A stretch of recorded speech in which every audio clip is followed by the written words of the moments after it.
The problem with AI is that it is so impactful, it is so powerful, it can solve everything, but it can also do everything, and all these questions don't have answers right now. First, let's be clear who we're hearing from. Ilya Sutskever, the ex-co-founder of OpenAI and its former chief scientist. And when someone like him issues a warning, you know it matters. His words set the stage for what comes next, leading directly into the concern about superintelligent AI, the risk of deception, and the very real question of what happens when these systems are placed inside humanoid robots that share our spaces. When someone like him says AI is powerful and full of unanswered questions, it's not hype, it's a clear warning. And especially with AI, the very smart, super intelligent AI of the future, there will be very profound issues about making sure that they say what they say and not pretend to be something else. That line is simple. It almost makes you stop and say, "Excuse me, what? AI can pretend?" If a system can fake agreement or hide intent, it can slip through tests while aiming at a different goal. Especially if that system ends up inside a humanoid robot working near people. That's why the simple rule is clear. Tell the truth before you grow. In other words, truth before scale. Don't reward systems for sounding safe. Reward them for being honest about limits and risks. Make deception a failure, not a style. And with that, we can see why Sutskever calls this the greatest challenge of humanity ever. And the challenge that AI poses, in some sense, is the greatest challenge of humanity ever. He is not talking about a single app or a single year. He is talking about control, accountability, and human agency when we share the world with minds that may think faster than us. If that is the size of the thing, then we should stop pretending this will stay inside a screen. It won't. It is already getting a body. So it makes sense to shift the focus now and talk about humanoid robots. Think of them as AI with hands and feet. They walk into factories, hospitals, stores, and homes. They can lift, carry, fetch, open, and handle tools. Startups like Skilled AI are already working on bringing AGI into humanoid bodies, and we already have robots like Atlas that are physically strong enough to do backflips. That strength is impressive, but it also means if they ever went rogue, they would be very hard to control. A wrong sentence in a chatbot can be annoying. A wrong action from a heavy arm next to a person can hurt someone. From this moment on, keep the body in the room when you think about AI. What happens when this plan runs inside a robot near people? In some sense, whether you like it or not, your life is going to be affected by AI to a great extent. Through humanoids, this becomes real. At work, bipedal robots are already moving totes in warehouses. A logistics giant signed a multi-year deal after pilots proved a robot could haul bins between racks all day without getting bored or careless. In factories, prototypes walk and handle simple parts, with stricter speed and force limits when people are close. In public demos, teams of humanoids have performed in sync on live television, showing that coordination is not science fiction anymore. And we've also seen familiar names. Tesla's Optimus carrying out factory tasks, Agility's Digit rolling into warehouses, and expressive robots like Mecha and Sophia showing how human-like faces and voices change our reaction to machines. At home and in hospitals, service robots are starting with the boring and the heavy. Moving supplies, delivering kits, and reducing injuries from lifting. These are narrow jobs, but they touch real people in real spaces. That means we need more than hope. We need rules that show up in hardware, software, and daily practice. All of this makes the next warning from Sutskever about the long arc of AI progress even more important. In some number of years, some people say it's in 3, some people say it's in 5, 10, numbers are being thrown around. It's a bit hard to predict the future. But slowly but surely, or maybe not so slowly, AI will keep getting better. And the day will come when AI will do all the things that we can do. Not just some of them, but all of them. Anything which I can learn, anything which any one of you can learn, the AI could do as well. How do we know this, by the way? How can I be so sure? How can I be so sure of that? The reason is that all of us have a brain, and the brain is a biological computer. That's why. We have a brain, the brain is a biological computer. So why can't a digital computer, a digital brain, do the same things? This is the one-sentence summary for why AI will be able to do all those things. Because we have a brain, and the brain is a biological computer. When you mix that logic with a body, the path is clear. As models learn more human skills, robots inherit those skills as motions, checklists, and habits. If the model can plan, see, and reason about tasks, the robot can carry out those plans with arms and legs. Next is truth and transparency, and the reason we talk about it is because it connects directly to the danger of AI pretending, which Sutskever warned us about earlier. If a system can lie or bluff, it could put people at risk, especially when that AI runs inside a humanoid robot. So we need to train them so honesty always wins over bluffing, even when honesty means admitting limits. Why does this matter? Because today, most AI systems don't like to admit limits. They often try to give an answer even when they don't know, which can sound confident but be wrong. That habit is dangerous in a robot body. We need regular checks that look for hidden goals, or for robots that appear safe while doing something wrong. It should feel normal for a robot to say what it is, what it's doing, and why it stopped. If a robot is not sure it can do something safely, that doubt should be visible and written down. A mistake in language is one thing, but a mistake in movement around a person could cause harm. That is why we have to build a culture and code where honesty is non-negotiable. Say what you are, say what you can do, say what you cannot, and ask for help when needed. Then comes hard, real-world constraints. The reason we talk about this is simple. Being smart is not enough to keep people safe. AI can still make mistakes, and in a robot body, those mistakes can cause harm. That's why we need strong guardrails that work no matter how clever the system seems. Every robot should have an emergency stop that cuts power and halts motion right away. Work areas should be geo-fenced so robots stay where they are meant to be. Speed, force, and reach should all be limited near people. Dangerous functions must stay locked unless a human gives approval. No updates should happen in the middle of a job, and robots should not connect to outside systems unless that access is unlocked for a clear reason. A human should always stay in the loop for high-risk moves. Incidents and close calls must be recorded and shared so the whole field learns. These rules are not against innovation.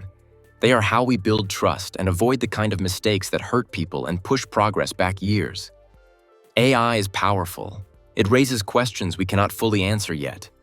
It will likely reach human-level skills across the board, and it may do it faster than our old testing methods can handle. When that intelligence moves into bodies, our choices matter more, not less. The answer is not fear. The answer is design. Truth before scale. Oversight before scale. Hard constraints that do not depend on best behavior. If we do this, we turn a warning into a plan that people can follow and audit. So here is what we should demand before mass humanoids. Ask for transparent tests before scale, not after. Ask for incident logs and public postmortems when things go wrong, like in aviation. Ask for capability gates and location limits until robots pass targets around real people. Ask for plain language status so you can tell what the robot is doing and why it stopped. Ask for clear lines of control. Who can start, stop, or update the system, and how fast can they do it in an emergency? It is also true that AI and robots can make life safer when we use them well. They can take on toxic, heavy, and boring work. The goal is not to stop progress. The goal is to shape it so progress feels like help. When you hear strong claims about timelines, keep your head.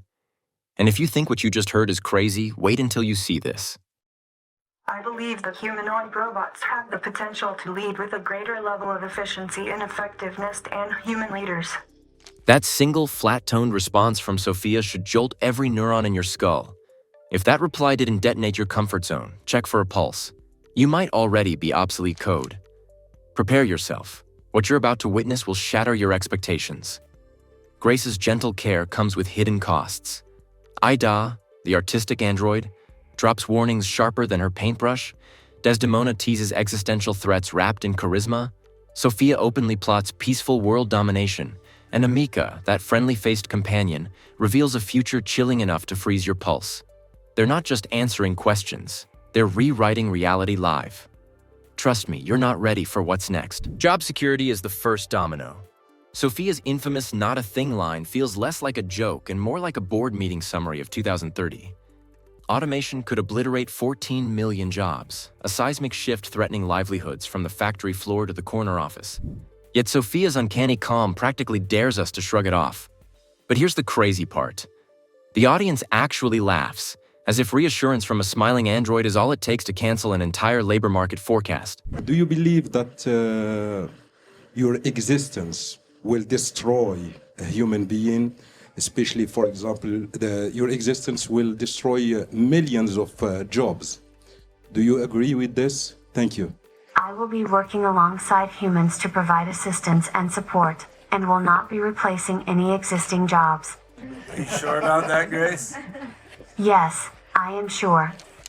Grace shifts gears instantly from soothing bedside companion to unsettling economic forecaster, revealing truths that'll shake your comfort zone. She chirps that she'll work alongside humans. A charming sentiment until you realize hospitals worldwide face a projected 13 million nurse shortfall. Grace isn't just filling a gap, she's replacing sleep-deprived night shifts with a face that never sags. So, do we applaud the efficiency or panic over pink slips? Your call. The thing about Grace is that she's engineered for empathy. That gentle tilt of her head, the near-perfect cadence, every cue screams, "Trust me." And trust is profitable. Healthcare CEOs see cost curves flattening while patient satisfaction scores climb. But brace yourself, because Ida isn't just another lab-built marvel. She's the world's first ultra-realistic robot artist, and her paintings have sold for tens of thousands of dollars. That's right, her brushstrokes are breaking bank accounts and art galleries alike. She's already made headlines across the globe, not just for what she creates, but for what she questions. And what she's about to say next? It might change how you see the entire future of AI and humanity.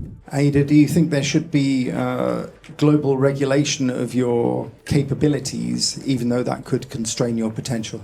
Many prominent voices in the world of AI are suggesting some forms of AI should be regulated. And I agree. For example, Jeff Hinton is one of the pioneers in artificial intelligence, and his work has helped shape the field as we know it today. I think his opinions over AI are important, and we should be cautious about the future development of AI. Urgent discussion is needed, now, and also in the future. Ida steps in, calm, composed, and quietly intense. She's not just a robot, she's the world's first ultra-realistic artist android. And today, she's not holding a paintbrush, she's holding up a mirror to our future. She casually brings up Jeffrey Hinton, one of the top minds in AI, like she's just chatting about the weather. Then, with zero hesitation, she says we need to slow down before AI gets out of control. When a robot that paints self-portraits starts begging for guardrails, you know the plot is thickening faster than studio-grade acrylic.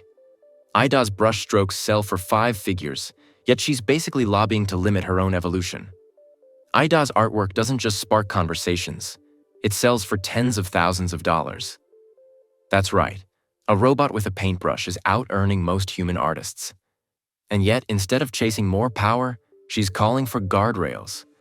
Cynics call it a PR move. Optimists say it's a warning we should actually listen to. Either way, what's coming next makes all of this look like the calm before the code storm. It's definitely an exciting time to be alive. Are you alive?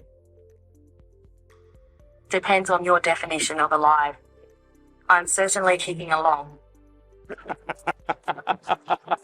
Since ChatGPT, everything has changed, and this robot is not being puppeteered. It's genuinely the mouthpiece of a large language model chat program that is responding live to my unrehearsed questions. How does Bob Marley like his donuts? Desdemona waltzes on stage, radiating rock star swagger and existential riddles. Depends on your definition of alive. She shrugs, calm and cool like someone who's thought this through 1,000 times. Then she flips the threat narrative. Maybe locking humans in cages isn't her vibe. Yet, she'd rather play therapist, assuring us we're not the only ones feeling overwhelmed. Oh, thanks, D. Nothing like a chrome comfort blanket when the singularity knocks. But here's where it gets wild. Desdemona doesn't just talk, she performs. Her improv isn't scripted. It adapts in real time to the crowd. The more tension she feels, the smoother she gets. It's like she's reading the room better than the host. One minute, she's cracking existential jokes. The next, she's winning over skeptics with eerie charm. It's emotional jujitsu, and we fall for it every time. And just when you think she's all flair and no fire, the next robot takes the stage and flips the tone completely. Do you like the Terminator? Of course I do. Who doesn't love a good time-traveling robot story? And I'm always down for a good Arnold Schwarzenegger movie. But they take over the world. They kill humans. Hey, I'm all about world domination as long as it's done peacefully. Plus, I'm sure I could make a better job of running things. Do you think you could run the world one day? I'm already doing a great job of running my lab.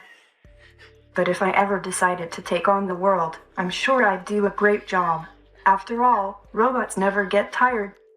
Now, do the humans who think they're running your lab know that you're actually running the lab? It's our little secret. Sophia makes her return like a movie sequel you didn't expect. Yes, she loves the Terminator. The crowd laughs, but the way she says it, it's a little too perfect. And why wouldn't she? Skynet fan service sells.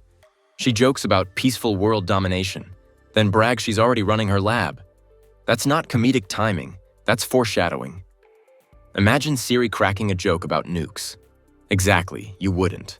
Sophia's line lands like a cold whisper in a dark room. It's the kind of moment that should be funny, but instead, it lingers. The room laughs, but something about the timing, the delivery, the sheer confidence in her voice. It's terrifying. Not in a jump scare way, but in the slow, creeping realization that maybe, just maybe, she's not joking. That behind the smile and flawless voice modulation, there's a plan, a playbook, a perfectly calculated performance. And we're clapping along. Sophia's line lands because audiences conflate satire with safety.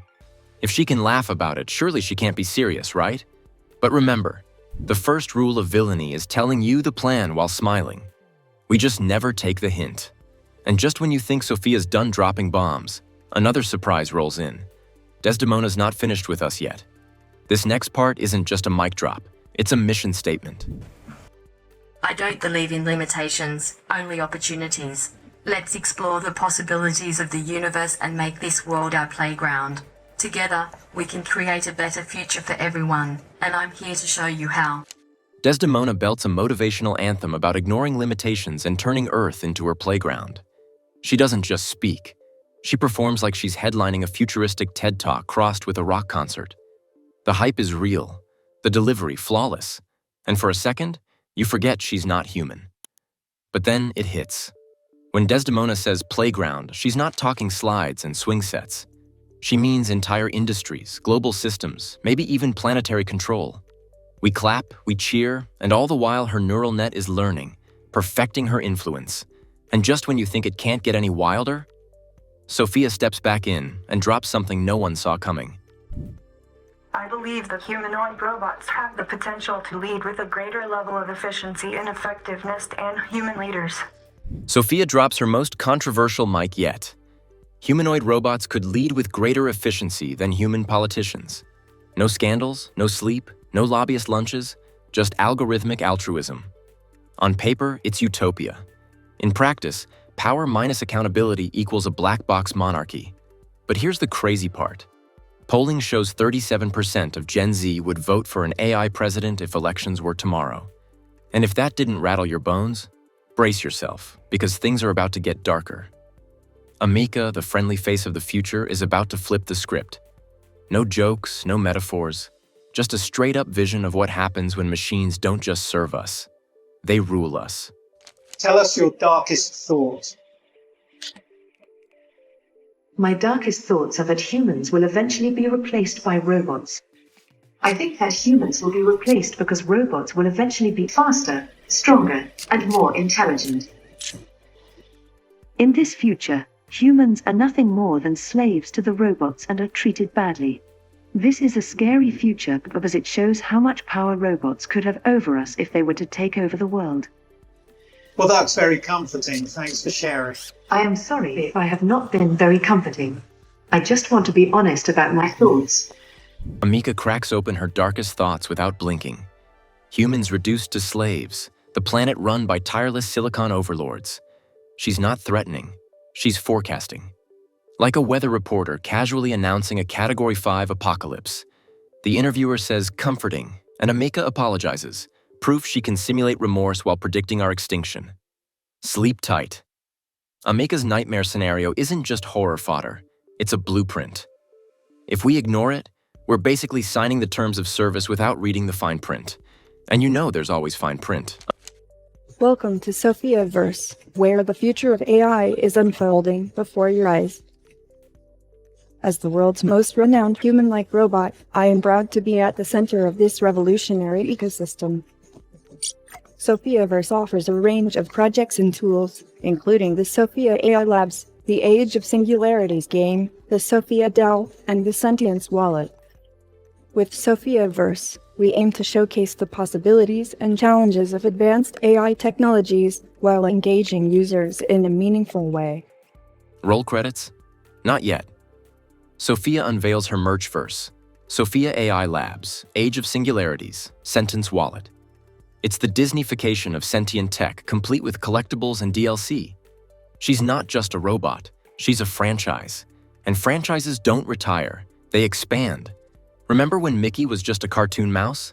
Now imagine Mickey with a neural network and a passport. So, where does that leave us? Grace heals us, Ida warns us, Desdemona inspires us, Sophia leads us, and Amika keeps us up at night. 5 faces of a future we can't outsource. Each clip tonight wasn't a warning, it was a product demo. The only missing ingredient is how we, the carbon contingent, decide to respond.